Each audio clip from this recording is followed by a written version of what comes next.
Have you ever had a full day, but done almost nothing? You open your laptop, you stare at the screen, you pick up your phone, you put it down, and at the end of the day, you tell yourself, I'm just lazy. But what if you're not? What if you're not lazy at all? What if you're emotionally overloaded? Stay with me for a few minutes, because this might change how you see yourself. We call everything laziness. No motivation? Lazy. Procrastinating? Lazy. Too tired to start? Lazy. But laziness is usually a surface label. Underneath it, there's something heavier. Unprocessed stress, constant comparison, pressure to keep up, fear of failing, fear of not being enough. When your mind is carrying all of that, of course starting feels hard. You're not avoiding work, you're avoiding more pressure. Think about this. When you actually care deeply about something and still can't move forward, that's not laziness. That's overload. Emotional overload doesn't look dramatic. It looks like scrolling for hours, starting tasks and quitting halfway, feeling tired even after sleeping, wanting change but doing nothing. It feels like your brain is full, because it is. Too many decisions, too many expectations, too many shoulds. I should be further. I should be better. I should be more disciplined.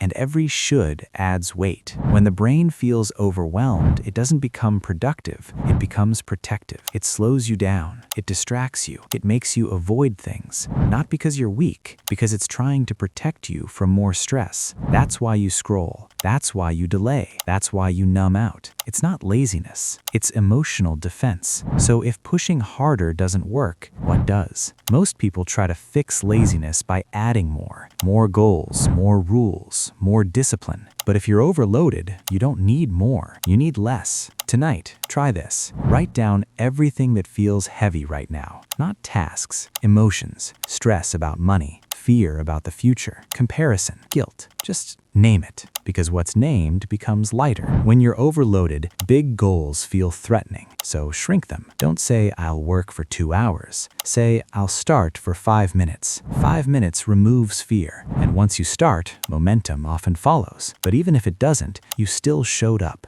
And that builds trust. This part is important. The more you call yourself lazy, the heavier you feel. Self-criticism doesn't create discipline, it creates shame. And shame makes action harder. Instead of saying, I'm so lazy, try saying, I'm overloaded right now. That small shift changes everything. It turns self-hate into self-awareness. There were days when I thought something was wrong with me. Everyone else seemed productive, focused, disciplined, and I couldn't even send one email. But when I stopped trying to force energy and started reducing pressure, things slowly moved again. Not dramatically, quietly. Build energy before ambition. You can't build discipline on empty emotional batteries. Before chasing big goals, stabilize yourself. Sleep at the same time. Go for a quiet walk. Eat simply. Limit noise. These aren't productivity hacks. They're emotional resets. And clarity grows from calm. The real truth, you don't need a new personality. You don't need to become more driven. You need space. Space to think. Space to breathe. Space to recover. From pressure, from comparison, from constant stimulation. When the overload decreases, your natural drive returns. Because most people aren't lazy, they're exhausted.